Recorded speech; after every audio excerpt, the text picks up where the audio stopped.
ಈಗ ರವಿಕೃಷ್ಣ ರೆಡ್ಡಿ ಅವರಿಗೆ ಯಾಕೆ ಇಷ್ಟೊಂದು ರೋಷಾವೇಶ ಅಂತ ಭಯ ಆಗಲ್ವಾ? ನನಗೇನು ರೋಷ ಆವೇಶ ಏನೂ ಇಲ್ಲ. ಅದು ಸಂದರ್ಭಕ್ಕೆ ತಕ್ಕನಾಗಿ ನಾವು ಮಾಡುವಂತಹ ಒಂದು ಪ್ರತಿಕ್ರಿಯೆ ಅಷ್ಟೆ. ನಾನು ಬಹಳ ತುಂಬ ಖುಷಿಯಾಗಿ ಹಾಡು ಕೇಳ್ತಾ, ಪುಸ್ತಕ ಓದ್ತಾ, ಸಿನಿಮಾ ನೋಡ್ತಾ, ತಮಾಷೆ ಮಾಡ್ತಾ, ಕೆಲವೊಂದು ಸಲ ಕೆಟ್ಟ ಕೆಟ್ಟ ಜೋಕುಗಳನ್ನ ಮಾಡ್ತಾ ಸಮಯ ಕಳೆಯುವಂಥ ಒಬ್ಬ ಜೀವನ ಪ್ರೀತಿ ಇರುವಂತಹ ಮನುಷ್ಯ.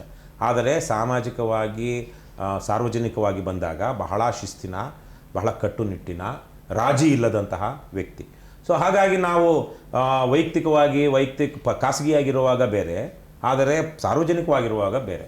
ನಾನು ಖಾಸಗಿಯಾಗಿ ತುಂಬ ತಮಾಷೆಯ, ತುಂಬ ಜಾಲಿ ಮನುಷ್ಯ. ಅದು ನಮ್ಮ ಪಕ್ಷದಲ್ಲಿರೋರಿಗೆ, ನನ್ನ ಜೊತೆ ಇರೋಂಥವ್ರಿಗೆಲ್ಲ ಗೊತ್ತು. ಆದರೆ ಒಂದು ಸಾರ್ವಜನಿಕವಾಗಿ ವಿಚಾರಕ್ಕೆ ಬಂದಾಗ ಇವತ್ತು ನಮ್ಮ ದೇಶ, ನಮ್ಮ ರಾಜ್ಯ, ವಿಶೇಷ ಅಷ್ಟೇ ಏನು, ಇಡೀ ಪ್ರಪಂಚವೇ ಇವತ್ತು ಗಂಡಾಂತರದಲ್ಲಿದೆ. ಈ ಗ್ಲೋಬಲ್ ವಾರ್ಮಿಂಗ್ ಅನ್ನೋದೇನಿದೆ, ಇಡೀ ಪ್ರಪಂಚದ ಮುಂದಿನ 40-50 ವರ್ಷಗಳಲ್ಲಿ ಒಂದು ದೊಡ್ಡ ಪ್ರಳಯವನ್ನು ಮಾಡಲಿರುವ, ನೂರಾರು ಕೋಟಿ ಜನ ಸಾಯಲಿರುವಂತಹ ಒಂದು ದುರ್ಘಟನೆಗಳು ಭವಿಷ್ಯದಲ್ಲಿ ನಡೆಯುತ್ತೆ. ಹಾಗಾಗಿ ನಾವು ಇವತ್ತು ಅದ್ರ ಬಗ್ಗೆ ಯೋಚನೆ ಮಾಡಬೇಕು.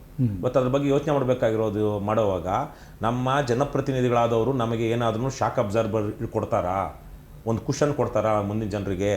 ಕೋಟ್ಯಾಂತರ ಸಂಖ್ಯೆಯಲ್ಲಿ ಇವತ್ತು ನೋಡಿ, ಚೈನಾ, ಅಮೇರಿಕದವರು ಮೆಕ್ಸಿಕೋದಿಂದ ಬರದೇ ಇರೋ ಹಾಗೆ ದೊಡ್ಡ ಕಾಂಪೌಂಡೇ ಕಟ್ಟಿದ್ದಾರೆ.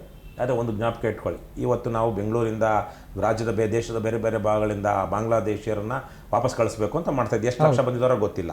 ಇವತ್ತು ಯಾರೋ ನನಗೆ ಗೊತ್ತಿಲ್ಲ ಯಾರು ಪ್ರಧಾನಿ ಇದ್ದಾರೋ. ಪಾಪ ನರೇಂದ್ರ ಮೋದಿ ಪ್ರಧಾನಿಯಾಗಿದ್ದು, ಅಮಿತ್ ಶಾ ಅಂತ ಅವರು ಗೃಹ ಮಂತ್ರಿ ಆಗಿದ್ದರೆ ಬಾಂಗ್ಲಾದೇಶದಿಂದ ಯಾರೂ ಭಾರತಕ್ಕೆ ಬರ್ತಾ ಇರಲಿಲ್ಲ. ಬಟ್ ಪಾಪ ಅವರು ನರೇಂದ್ರ ಮೋದಿ ಪ್ರಧಾನಿ ಆಗಿಲ್ಲ, ಅಮಿತ್ ಶಾ ಅವರು ಏನು ಗೃಹ ಮಂತ್ರಿ ಆಗಿಲ್ಲ. ಹಾಗಾಗಿ ನುಸುಳುಕೋರರು ಬಂದ್ಬಿಟ್ಟಿದ್ದಾರೆ ಇವತ್ತು ದೇಶಕ್ಕೆ. ಆದರೆ ಒಂದು ಜ್ಞಾಪಕ ಇಟ್ಕೊಳ್ಳಿ, ಗ್ಲೋಬಲ್ ವಾರ್ಮಿಂಗ್ ಜಾಸ್ತಿ ಆಗ್ತಿದ್ದಾಗೇ ಅತಿ ದೊಡ್ಡ ದುಷ್ಪರಿಣಾಮ, ಫಾಲ್ಔಟ್ ಆಗುವಂಥದ್ದು, ಬಹಳ ಬೇಗ ಆಗುವಂಥದ್ದು ಬಾಂಗ್ಲಾದೇಶ್ಗೆ ಮತ್ತು ನಮ್ಮ ಇವತ್ತಿರುವಂಥ ಕಲ್ಕತ್ತಾ ಭಾಗಕ್ಕೆ. ಏನು ಬಂಗ್ಲಾ ಅಂತ ಏನಿದೆ, ನಮ್ಮದು ಪಶ್ಚಿಮ ಬಂಗಾಳ, ಅದು ಪೂರ್ವ ಬಂಗಾಳ. ಬಂಗಾಳವನ್ನು ಹೊಡೆದಾಗ ಇವತ್ತಿನ ಬಾಂಗ್ಲಾದೇಶ ಅಂತೇನಿದೆ ಅದು ಪೂರ್ವ ಬಂಗಾಳ. ಇವತ್ತಿರುವಂಥ ನಮ್ಮ ಪಶ್ಚಿಮ ಬಂಗಾಳ. ಈ ಬಾಂಗ್ಲಾದಂತಹ ಪ್ರದೇಶಕ್ಕೆ ಭಾಳ ಮೊದಲ ಹಂತದಲ್ಲಿ ಗ್ಲೋಬಲ್ ವಾರ್ಮಿಂಗ್ ಆಗಿ ಇದು ಏನು ಸಮುದ್ರದ ಮಟ್ಟ ರೈಸ್ ಆದಾಗ ಬಹಳ ದೊಡ್ಡ ದುಷ್ಪರಿಣಾಮ ಬೀರುವಂಥದ್ದಲ್ಲಿ ಕೋಟ್ಯಾಂತರ ಜನ ನಿರ್ವಸಿತರಾಗ್ತಾರೆ. ಹಾಗಾಗಿ ನಾವು ಕಟ್ಟುವಂಥ ಯಾವುದೇ ಚೈನಾ ವಾಲನ್ನು ಇವತ್ತಿರುವಂತಹ ಪೂರ್ವ ಬಂಗಾಳ ಅಂದರೆ ಬಾಂಗ್ಲಾದೇಶ, ಪಶ್ಚಿಮ ಬಂಗಾಳ ಅಂದರೆ ಇವತ್ತಿನ ಪಶ್ಚಿಮ ಬಂಗಾಳ ಮತ್ತು ಒರಿಸ್ಸಾ, ಈ ಭಾಗಗಳಿಂದ ಒಳನಾಡಿಗೆ ಬರುವಂತಹ ಜನರನ್ನ ತಡೆಯೋದಕ್ಕೆ ಯಾವ ಚೈನಾ ವಾಲಿಂದನೂ ಸಾಧ್ಯ ಆಗಲ್ಲ. ಗಡಿಗಳೇ ಹೋಗ್ತವೆ ಮುಂದಿನ ದಿನಗಳಲ್ಲಿ. ಕೇವಲ ಭಾರತದಲ್ಲಿ ಅಷ್ಟೇ ಅಲ್ಲ, ಪ್ರಪಂಚಾದ್ಯಂತ ಇದು ಆಗುತ್ತೆ. ಯಾಕಂದರೆ ಸಮುದ್ರ ಮಟ್ಟ ಕೇವಲ 1 ಮೀಟರ್ ಹೇರಿದ್ರೆ ಸಾಕು. ಮುಂದಿನ 20-30 ವರ್ಷಗಳಲ್ಲಿ ಇದನ್ನು ತಡೆಯೋದಿಕ್ಕೆ ಯಾರ ಕೈಯಿಂದಲೂ ಸಾಧ್ಯ ಇಲ್ಲ.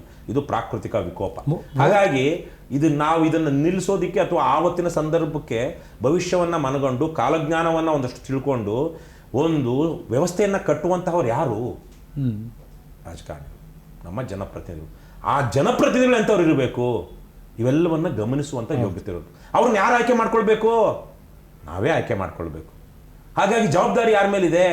ನಮ್ಮ ಮೇಲೆ ಇದೆ. ಇದು ಕೇವಲ ಕರ್ನಾಟಕಕ್ಕೆ, ಭಾರತಕ್ಕೆ ಮಾತ್ರ ಆಗ್ತಿರೋದಲ್ಲ, ಪ್ರಪಂಚಾದ್ಯಂತ. ಹಾಗಾಗಿ ಎಲ್ಲ ಕಡೆಯೂ ಒಳ್ಳೆಯ ರಾಜಕಾರಣ, ಪ್ರಬುದ್ಧ ರಾಜಕಾರಣ, ಜವಾಬ್ದಾರಿಯುತ ರಾಜಕಾರಣ ಬರಬೇಕು.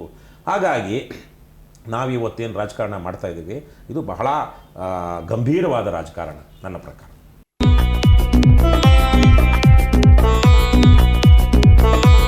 ಕ್ಷಣ ಕ್ಷಣದ ಸುದ್ದಿಗಳಿಗಾಗಿ ಫ್ರೀಡಂ ಟಿವಿ ಸಬ್ಸ್ಕ್ರೈಬ್ ಮಾಡಿ, ಲೈಕ್ ಮಾಡಿ ಹಾಗೂ ಫಾಲೋ ಮಾಡಿ. ಹೊಸ ಸುದ್ದಿಗಳ ನೋಟಿಫಿಕೇಶನ್ಗಾಗಿ ಬೆಲ್ ಐಕಾನ್ ಮೇಲೆ ಕ್ಲಿಕ್ ಮಾಡಿ.